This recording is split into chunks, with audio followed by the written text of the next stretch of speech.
El caso de la familia Lechenko-Masny.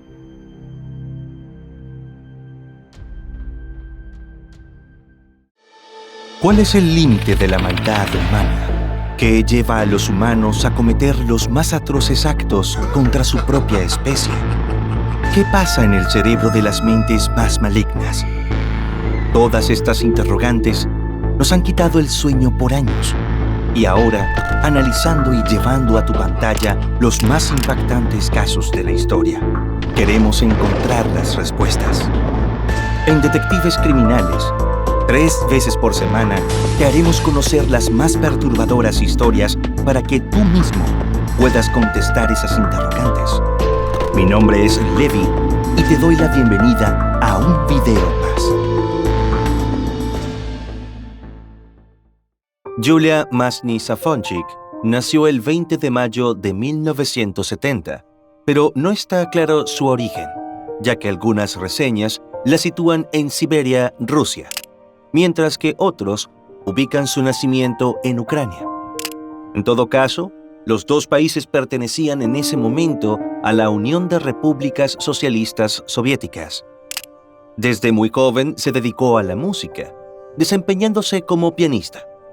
Además, fue bailarina y acróbata, habilidades que la llevaron a encontrar el amor en Igor Lechenko, un gimnasta a quien, dependiendo del medio consultado, también le atribuyen las 2 nacionalidades.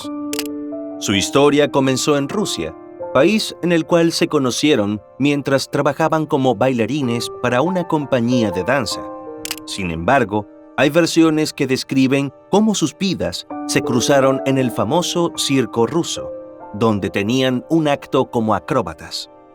Más allá de esas diferencias en las reseñas, lo que sí quedó claro fue que Igor y Julia, unidos por su pasión, pronto se enamoraron y decidieron embarcarse en una nueva aventura, cruzando el mundo para establecerse en México. Según el relato de Ma Aub, un amigo de Julia, que compartió su historia con El Universal, la pareja fue acogida inicialmente por la empresa que los llevó a México, de la cual se fueron poco después de llegar al país.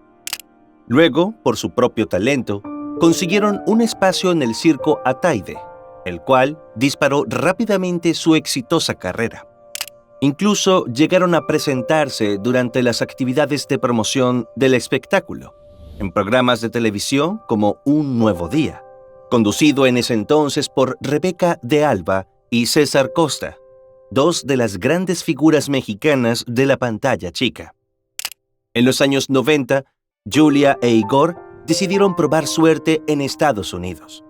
Lamentablemente, las dificultades para adaptarse a una nueva sociedad empezaron a generar problemas en distintos aspectos de sus vidas, como por ejemplo, su matrimonio. Esto los llevó de regreso al país vecino. Inicialmente se establecieron en San Luis Potosí, capital del Estado Libre y Soberano de San Luis Potosí, donde en 1996 nació la primogénita a la que llamaron Anastasia. En ese momento, la pareja se ganaba la vida fundamentalmente impartiendo clases de música y ballet. Si bien todavía actuaban en televisión en diversos estados del país, esta no era su fuente de ingresos principal. Hacia finales de esa década, poco después del nacimiento de su primera hija, Igor fue contratado como profesor para entrenar a gimnastas en el Centro de Alto Rendimiento de Baja California, lo que llevó a la familia a mudarse a Tijuana, ciudad fronteriza con Estados Unidos. El 19 de mayo de 2003, Julia y su esposo recibieron a su segunda hija, Valeria, quien nació con una discapacidad múltiple y cuya presencia cambió para siempre la dinámica entre los padres y Anastasia. Los médicos les informaron que debido a su condición era probable que la bebé no desarrollara el habla y les advirtieron que las posibilidades de que aprendiera a caminar eran escasas. Durante los años posteriores, la familia se vio enfrentada a una serie de desafíos, principalmente causados por la atención constante que necesitaba Valeria, así como también las costosas consultas médicas regulares con distintos especialistas, Julia dedicó la mayor parte de su tiempo a cuidarla. Este intenso compromiso por su hija menor, a quien apodaba su angelito, generó que su relación con Igor y Anastasia se viera cada vez más deteriorada. El matrimonio, que ya se había tambaleado alguna vez, en esta oportunidad colapsó y acabó en una separación. Igor decidió alejarse casi por completo de sus vidas, brindando poco apoyo económico y casi nada de ayuda para criar a las niñas. Por este motivo, en la casa de Julia, los problemas eran frecuentes y la falta de recursos económicos era una constante que le causaba gran desesperación y frustración. Además, se sentía increíblemente sola. Sus emociones, en aquel entonces, pueden verse reflejadas en sus publicaciones de redes sociales. Por ejemplo, en el 2014, la mujer compartió en su perfil que el hecho de verse obligada a asumir todos los roles domésticos la había convertido en una mezcla de un hombre y una mujer. Expresó su deseo por mantener solamente su feminidad y así no tener que cargar con tantas responsabilidades, de las cuales, en mejores tiempos, solía hacerse cargo Igor. Adicionalmente, fue por esta época que comenzó a tener conflictos con Anastasia, quien ya había entrado a la adolescencia y había desarrollado una actitud irritable y explosiva. Si bien fue decisión propia de la joven quedarse viviendo con su madre, la separación de sus padres y la completa atención que Julia le dedicaba a Valeria la afectaron más de lo que todos los miembros de la familia pensaban, generando en ella incluso un profundo resentimiento. Julia tampoco la estaba pasando bien por causa de los múltiples desafíos que la vida le estaba poniendo al frente.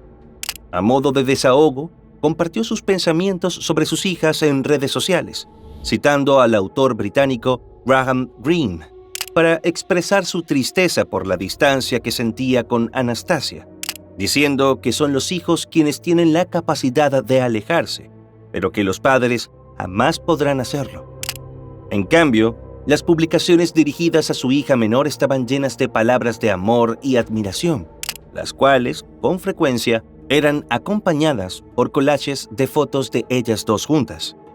Anastasia, quien había sido una excelente estudiante, que recibió una variedad de reconocimientos por su rendimiento académico y quien durante su infancia disfrutaba dibujando caricaturas y rostros realistas, sufrió un cambio aún más drástico en su personalidad cuando entró a la escuela secundaria. Entre los 14 y los 16 años, empezó a incursionar en el mundo de las sustancias prohibidas, comenzando primero con la marihuana y descubriendo más adelante las metanfetaminas. Según dijo posteriormente, en esa época en la cual se sentía sola y excluida debido a las dinámicas familiares, encontró una vía de escape en los estupefacientes, los cuales consumía con algunos compañeros de clase y se sentía integrada a un grupo. No pasó mucho tiempo antes de que desarrollara una adicción, que se hizo evidente rápidamente. Sus padres intentaron, sin mucho éxito, alejarla de ese entorno peligroso. Según las reseñas de los medios, el 6 de septiembre de 2014, Igor recibió una llamada de Juan Eduardo Cruces, el novio de Anastasia, pidiendo ayuda urgente. La chica había perdido por completo el control de sus emociones. En ese momento, estaba llorando y gritando en una mezcla del ruso y el español. Su novio no podía entender los sonidos que salían de su boca y ya no sabía qué hacer para calmarla. Cuando Igor llegó a la casa, los alaridos de su hija eran agudos y parecía haber ganado una fuerza que ni siquiera él, siendo atleta, pudo manejar fácilmente. Describió que intentar mover a Anastasia se sintió como tratar de desplazar un gran témpano de hielo. Finalmente, después de muchos intentos, la joven fue trasladada a un hospital de salud mental, donde fue asistida por un médico llamado Jesús Esteban Braham, quien la diagnosticó con trastorno psicótico. Adicionalmente, el profesional recomendó su internación inmediata en el recinto. Los pagos por el tratamiento eran elevados y el centro de salud comenzó a cobrarlos desde la primera hospitalización en urgencias. Igor relató que los gastos eran insostenibles para él y Julia. Lamentablemente, mantener a su hija internada les resultó imposible. Si bien el hospital aceptaba pólizas del Seguro Popular, que habrían representado la solución al problema, en el caso de Anastasia ese beneficio no se admitía, debido a que había consumido drogas. Sin recursos suficientes, Anastasia fue dada de alta el 8 de septiembre de 2014, tan solo 2 días después de su crisis. Lamentablemente, sus problemas de salud mental siguieron empeorando y su adicción a las drogas no hacía otra cosa que dañar más su ya perturbada mente. Los episodios de descontrol se hicieron más frecuentes y todo llegó a un punto de quiebre en febrero del 2015. Ese mes, Anastasia se fue de su hogar sin informar a nadie de su paradero, lo que llevó a Julia a levantar un acta por su desaparición.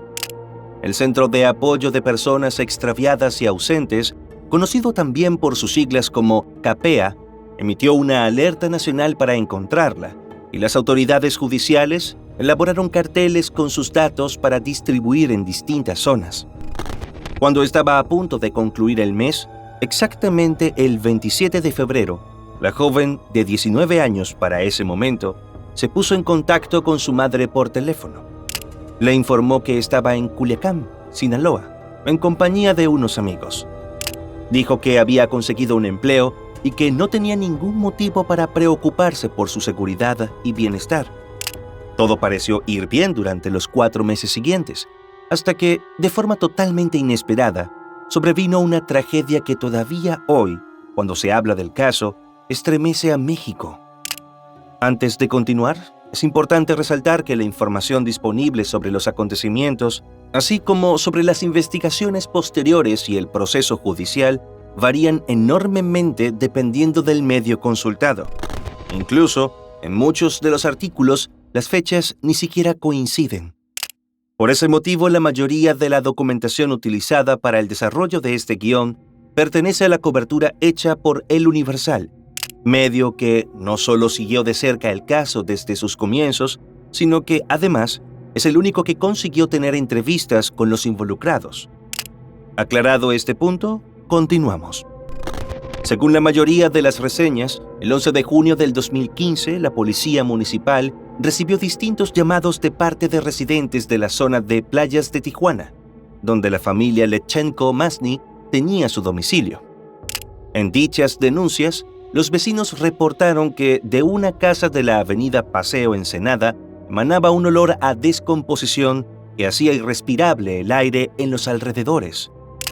No obstante, según lo que relató una amiga de Anastasia, llamada Yesenia Estrada, la joven la llamó y le dijo que había encontrado los cuerpos sin vida de su hermana y su madre en el cobertizo del jardín. De acuerdo con los informes oficiales de las autoridades, su declaración completa fue la siguiente. Yesenia llegó a la casa de la familia Lechenko a las 7:30 de la noche, y al bajarse de su auto y entrar, Anastasia se dirigió al baño mientras ella la esperaba en el patio frontal. Cuando finalmente regresó, le pidió que fueran a un supermercado cercano para comprar bolsas de plástico, para así cubrir los cuerpos, ya que le causaba mucha impresión dejarlos expuestos.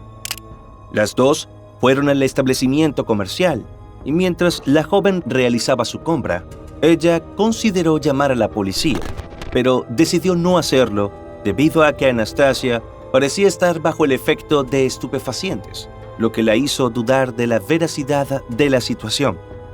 Tuvieron que regresar a la vivienda porque no tenían suficiente dinero para pagar, y una vez que pudieron comprar las bolsas de basura, volvieron nuevamente.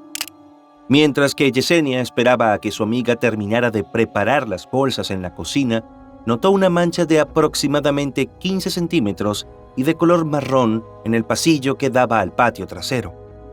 Más tarde, ambas salieron al jardín y caminaron hacia el cobertizo, donde había ropa vieja, cajas, bolsas y una cobija de cuadros verdes y negros. Anastasia entró primero al sitio de almacenamiento y abrió el paquete de bolsas. Luego se giró y le hizo una señal a Yesenia, quien se encontraba a unos metros atrás, para que se acercara y la ayudara. Ella se acercó y usó la linterna del teléfono para proporcionar algo de luz. Sin embargo, la iluminación era insuficiente y en la oscuridad lo único que percibía con claridad era la presencia de muchas moscas y un olor desagradable a podrido. De repente, un gato salió del pequeño depósito y justo después, Anastasia retiró la cobija verde. Fue entonces cuando Yesenia pudo ver el cuerpo de Valeria, el cual había sido separado en partes. En ese momento, según relató, sintió que el pánico se apoderaba de ella hasta los huesos, pero hizo lo posible por mantener la calma. Estaba completamente segura de que la perturbada joven había sido la autora del atroz crimen y que intentaba desviar su culpa al asegurar que solo había encontrado los cuerpos. Le dijo a Anastasia que iba a verificar si había espacio en la cajuela de su auto para guardar las bolsas, y luego de meditar durante varios minutos si debía ponerse en contacto con las autoridades, finalmente hizo la llamada. Poco después, la joven salió de su casa y subió al auto. Sin embargo, Yesenia la llevó a su propio domicilio, donde ya las esperaban los agentes ministeriales. Los registros oficiales de la declaración que brindó Anastasia luego de su detención aseguran que confesó ser la autora de los hechos en los que fallecieron Julia y su hermana de 12 años. Presuntamente, el motivo detrás de sus acciones fue para defenderse, ya que su madre era bruja y Valeria era su títere, una especie de aliada. Describió detalladamente que utilizó la misma soga para oprimir sus cuellos hasta que dejaron de respirar, y acto seguido recurrió a 3 filosos implementos de cocina para segmentar los cuerpos. Pero no hizo solo eso. Con el argumento de que a quienes practican la brujería hay que privarlos de ciertas partes corporales, tomó medidas más drásticas.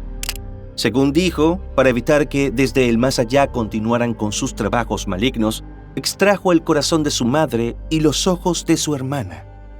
Según lo escrito en el informe de su declaración, la cual también fue grabada sin permiso, Anastasia se sentó a fumar cigarrillos luego de quitarle la vida a sus familiares, completamente desligada de la realidad y sin pensar que sus acciones tendrían graves consecuencias.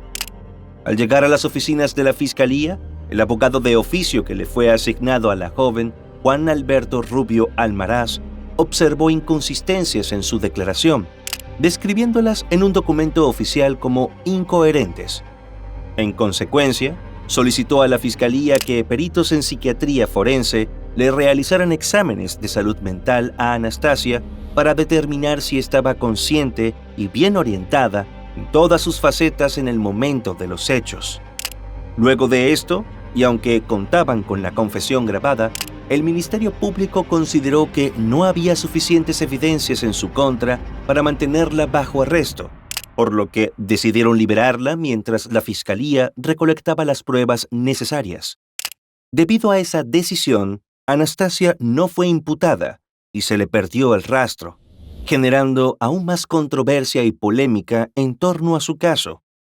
Mientras la ciudadanía exigía su captura y manifestaba que se sentía amenazada con la presencia de la joven en las calles, la policía no daba con su paradero, y fue un periodista quien la encontró en la playa y logró conversar un poco con ella.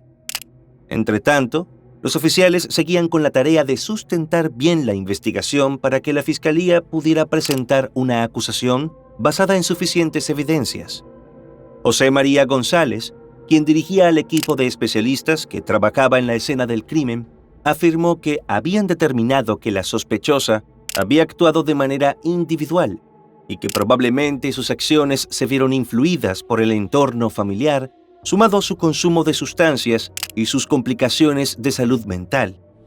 Aunque la propiedad permaneció abierta, sin ningún tipo de protección, y la escena del crimen, aunque desordenada, había sido limpiada, presuntamente por la propia Anastasia, lograron recolectar varias pruebas relevantes. Entre las más importantes resaltan las siguientes. El lugar quedó en un estado de desorden que reflejaba claramente el terror vivido por las 2 víctimas. En el patio de la casa se encontró una caja con 3 pares de zapatillas de Valeria, y dentro del lavarropas había ropa sucia. El jabón en polvo en el compartimiento de adentro no había sido utilizado. En la cocina, hallaron cajas de medicamentos que la menor de las hijas solía tomar, así como también las bolsas que Anastasia había comprado. Sobre la mesa, junto a una taza vacía y una botella de gaseosa, había un libro titulado Verónica decide morir, de Paulo Coelho. La historia cuenta la vida de una joven de 24 años que tras fracasar en un intento de quitarse la vida, es ingresada en un hospital psiquiátrico que le brinda una nueva perspectiva sobre el mundo y ella misma. En la habitación que había pertenecido a Julia, se encontró una foto en la cual estaba rodeada por un grupo de mujeres, y en el fondo se podía distinguir el emblema del Partido Revolucionario Institucional, conocido también por sus siglas como PRI. Además, la cama estaba completamente cubierta con un desorden de prendas de vestir femeninas. Cuando registraron el dormitorio de Anastasia, en medio del caos reinante, la policía encontró un cuaderno en el cual la joven había volcado sus sentimientos y la desdicha de un amor no correspondido. Aunque la carta no llevaba una dedicatoria, estaba escrita en tinta roja.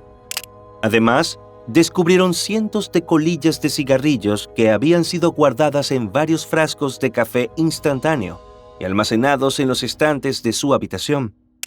En relación a los registros en Internet de los dispositivos electrónicos que había en el hogar, las autoridades aseguraron que Anastasia había buscado en páginas web, cuyo contenido resultaba perturbador, cómo quitarle la vida a una bruja. Presuntamente, fue allí donde leyó que para romper las maldiciones tenía que atacar directo a su corazón y luego separar el cuerpo para acabar con su magia para siempre.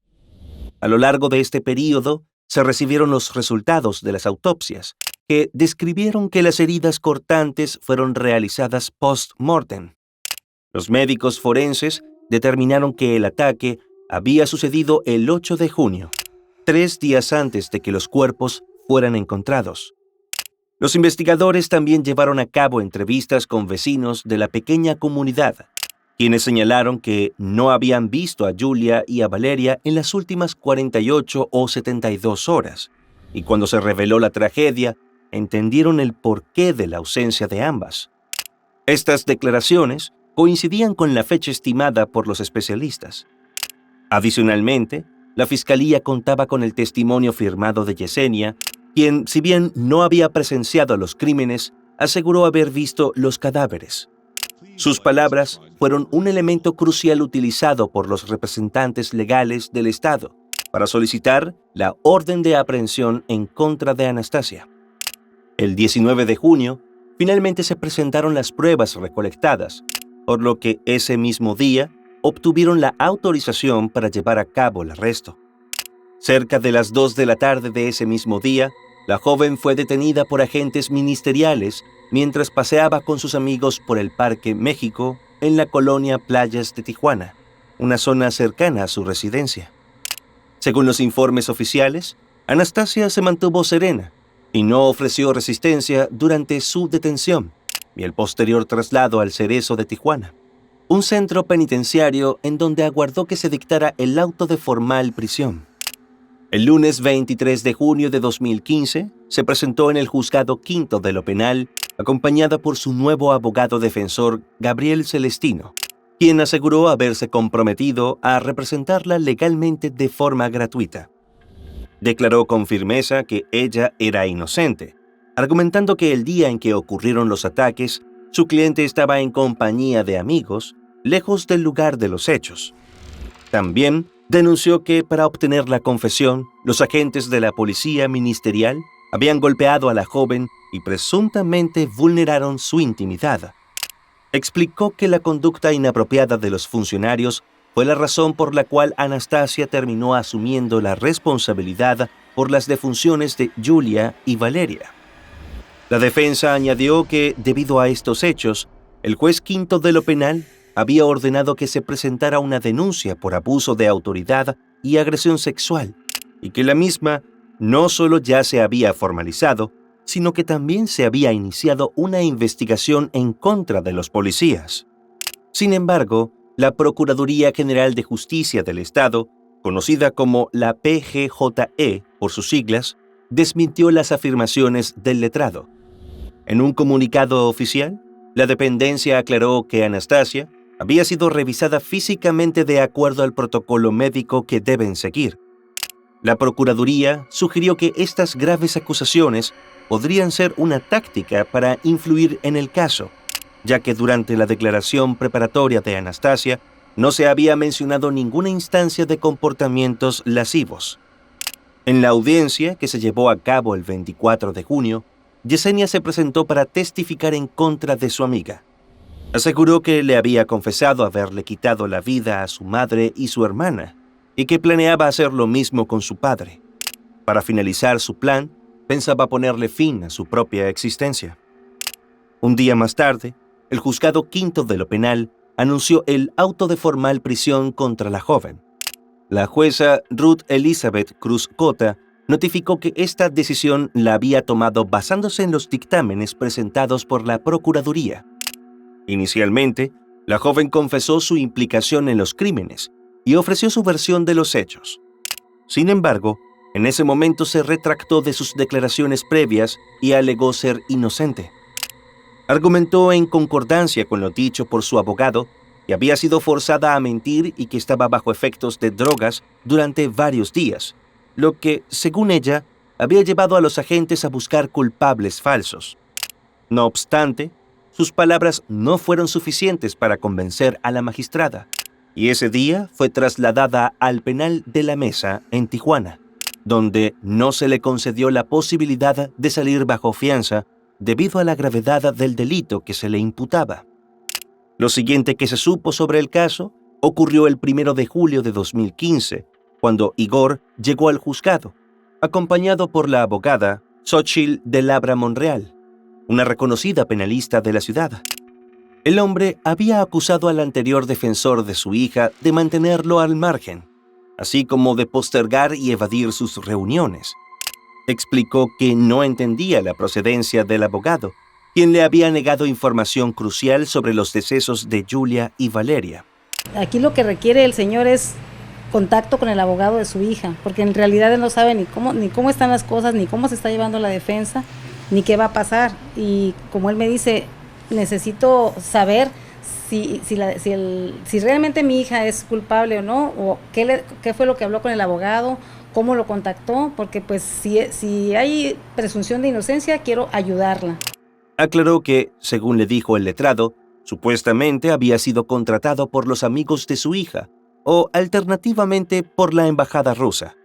No obstante, esto no pudo ser confirmado por nadie. Igor insistió en que era urgente ver a Anastasia en persona, ya que las restricciones de comunicación hacían imposible discutir el caso por teléfono. Xochitl y su cliente explicaron que el cambio de abogado se logró después de que su hija se pudiera comunicar con su padre desde el penal La Mesa. Anastasia había informado que el anterior representante legal se le había presentado como abogado de oficio, lo que resultó ser incorrecto. Cuando intentaron tener una entrevista con la imputada, tuvieron que esperar más de 4 horas debido a que las autoridades penitenciarias alegaban que ella ya tenía un abogado defensor. El 2 de julio, Igor solicitó un permiso para ver a la mayor de sus hijas, pero se encontró con muchas trabas en un proceso burocrático que no lograba entender. Se le exigieron requisitos complicados, como presentar el acta de nacimiento original de Anastasia, lo que implicaba un viaje a Rusia y la posterior apostilla del documento. Finalmente, el 3 de julio, se anunció que Xochitl había sido declarada oficialmente como la abogada de los Lechenko. Para la semana siguiente, el hombre había recibido un total de 4 llamadas telefónicas desde el penal para conversar con su hija, quien le preguntaba siempre cuándo iba a ir por ella. Las comunicaciones fueron breves, ya que Anastasia aún no tenía una tarjeta telefónica, pero esto no evitó que la joven mujer le asegurara a su padre que estaba bien y que finalmente le habían proporcionado una ficha para obtener el pase de visitas. Su encuentro dentro de las instalaciones estaba pautado para la segunda semana del mes, lo que le generaba a Igor un gran alivio. El 7 de julio, Xochitl recibió la copia oficial del expediente del caso e informó que el siguiente paso a tomar sería analizar el documento con detalle para definir la mejor estrategia de defensa. Hubo unos hechos muy llamativos que pusieron en entredicho a las autoridades durante los días siguientes. 2 testigos clave declararon a los medios que habían sido hostigados en sus domicilios por elementos de la Procuraduría General de Justicia de Baja California. Igor también relató que el 17 de junio, pasada la medianoche, fue visitado por 2 agentes que golpearon violentamente la puerta de su domicilio y luego trataron de llevarlo por la fuerza. Sin embargo, unos amigos que estaban con él lograron evitarlo.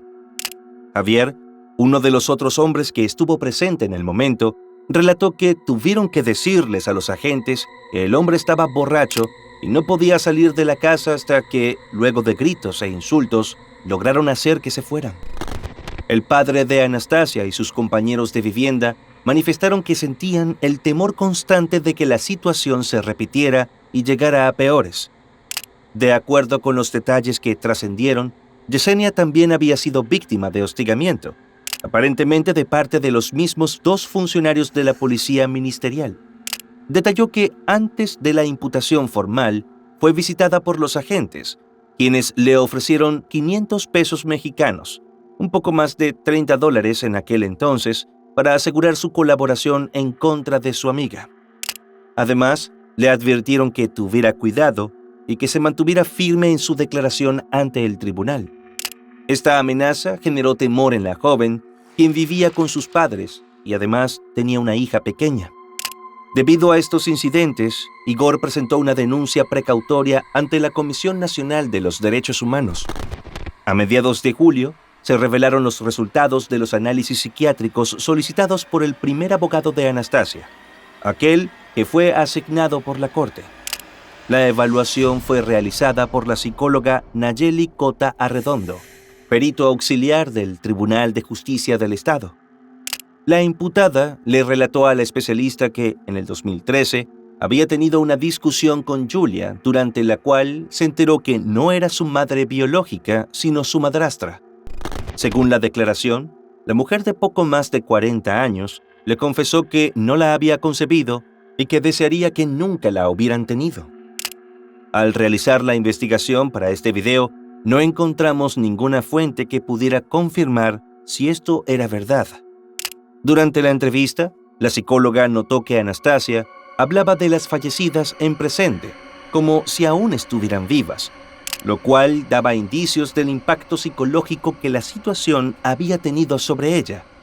La joven aseguró que, luego de encontrar los cuerpos, tuvo miedo de que la culparan y por eso quiso sacarlos de la casa. La especialista en salud mental del Tribunal de Justicia del Estado concluyó que la veinteañera presentaba un perfil con signos de perturbación emocional severa, mal funcionamiento del yo y pensamientos propios de la psicosis, que incluían alteración del juicio, la voluntad y la afectividad. Entre las características principales de su personalidad, destacó su incapacidad para expresar emociones negativas de manera racional, su conducta impulsiva y su limitado control interno. Adicionalmente, en la evaluación también se detectaron trastornos del pensamiento como confusión, niveles elevados de ansiedad e inseguridad. Finalmente, el dictamen pericial arrojó indicadores de un trastorno esquizofrénico de la personalidad, sugiriendo la necesidad de una intervención psiquiátrica. La defensa afirmó que las autoridades habían ignorado su historial clínico previo a dicho análisis, lo que los llevaba a pensar que podría haber otras pruebas relevantes que también fueron desestimadas por los investigadores. Por este motivo, Igor decidió ir a la casa donde vivían su exesposa y sus 2 hijas. Tenía la esperanza de encontrar alguna pista que hubieran pasado por alto y que ayudara a demostrar la inocencia o la culpabilidad de Anastasia.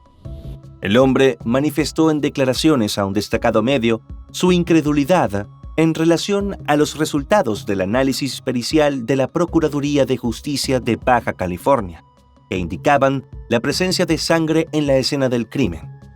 Para él, todo era muy confuso. La casa no tenía mal olor, y aunque había buscado en cada rincón, no había encontrado rastros del brutal crimen que Anastasia había descrito en su primera declaración ministerial, incluso un mes después del suceso. Decidido a preservar algunos recuerdos importantes, Igor recogió el pasaporte de Julia, algunos dibujos de Valeria y los documentos oficiales de su única hija viva. La hipótesis de que las autoridades habían ignorado voluntariamente evidencia crucial para el caso fue confirmada a comienzos de noviembre del 2015. Se reveló que en el expediente judicial estaban los resultados de las muestras de ADN tomadas en la escena de los hechos. El análisis de los cuchillos utilizados en el crimen mostró la presencia de material genético masculino, de identidad desconocida, que no tenía parentesco biológico ni con Anastasia ni con las víctimas. La abogada Xochitl argumentó que esto sugería la posible participación de varias personas en el caso, afirmando que era un claro indicativo de que las autoridades habían decidido ignorar e incluso ocultar ciertas evidencias cruciales. Esta omisión, según la defensora, complicaba la posibilidad de que se hiciera justicia de manera adecuada. Igor estaba cada vez más seguro de que su hija no había tenido nada que ver con las defunciones de Julia y Valeria, mientras que Xochitl ponía en duda la credibilidad de la primera versión del crimen. Según los detalles del informe oficial, Anastasia, que pesaba 50 kilos y era bastante menuda, había sido capaz de quitarle la vida a su madre y a su hermana, dislocar sus huesos y efectuar cortes extremadamente precisos. Todo esto en un espacio reducido de no más de medio metro y sin que nadie de los alrededores se diera cuenta. Ambos creían que la investigación había sido inadecuada y que no se habían buscado pruebas adicionales sustanciales, dejando varios aspectos del caso sin resolver. La letrada señaló que, a pesar de la urgencia del asunto, no se había interrogado a otros posibles testigos, específicamente a un joven que residía en el mismo conjunto habitacional. A principios del 2016, la defensa había comenzado la labor de convocar a declarar a distintos testigos. Hasta ese momento, habían comparecido solo 2 personas clave, entre ellas Yesenia. Por otro lado, Eduardo Cruces, el exnovio de la joven, había recibido múltiples notificaciones, pero no obtuvieron respuestas de su parte. Tenían la esperanza de que él pudiera proporcionar detalles sobre la ubicación de Anastasia los días previos a las muertes. 8 meses después de su ingreso en el centro penitenciario, la joven concedió una entrevista exclusiva a un destacado medio mexicano, que incluso hasta el momento en el que se realizó la investigación para este video, era el único que había logrado hablar personalmente con ella.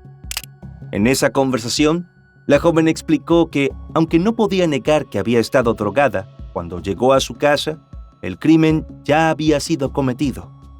Relató que después de encontrar los restos, se sintió confundida y pidió a su amiga Yesenia que la ayudara, sugiriendo ella misma la posibilidad de llamar a la policía. Una vez que estuvo dentro de la patrulla, uno de los agentes la golpeó y le dijo que si se declaraba culpable, la dejaría salir. Anastasia, en su estado de intoxicación, fue manipulada y terminó confesando el crimen que no había cometido. Al día siguiente de su llegada a prisión, se acercó al teléfono público del penal y marcó repetidamente el número de Julia, esperando hablar con ella. Explicó en la entrevista que lo hizo durante por lo menos 2 semanas, siempre esperando una respuesta al otro lado de la línea. Según su relato, inicialmente pensó que su arresto estaba relacionado con drogas o, según algunos reportajes, con la oferta de servicios sexuales a cambio de dinero o estupefacientes. Fue solo cuando contactó a su padre que se enteró de la verdad por la cual había sido encarcelada. Finalmente, describió a su madre como una persona maravillosa, siempre sonriente y amorosa. Aseguró que, si bien tenían conflictos menores sobre la escuela y su consumo de sustancias, no había ninguna razón válida para las acusaciones en su contra. ¿Qué opina de mi mamá? Simple, muy simple. Mi mamá es la mejor persona del mundo. Está guapísima, es curadísima, me entiende, me deja hacer mi desmadre y entiende porque sabe que pues yo soy responsable, no voy a hacer ninguna estupidez y cosas así, ¿no? Siempre estar pendiente, siempre ha estado ahí para mí, para mi hermana, no importa que tan raro se haya puesto todo, siempre va a estar ahí y siempre va a apoyar mis decisiones, aunque ella no piense igual que yo, pero siempre va a estar ahí para estar apoyando mis decisiones. Creo que tengo la mejor mamá del mundo. El último artículo de noticias que logramos conseguir sobre el avance del caso de Anastasia fue casi 7 años después del crimen, en octubre del 2022. En esta fecha, Xochitl reveló que, luego de haber superado las demoras causadas por la pandemia de COVID-19, ya estaban listos para llegar a una conclusión del proceso judicial en las próximas semanas.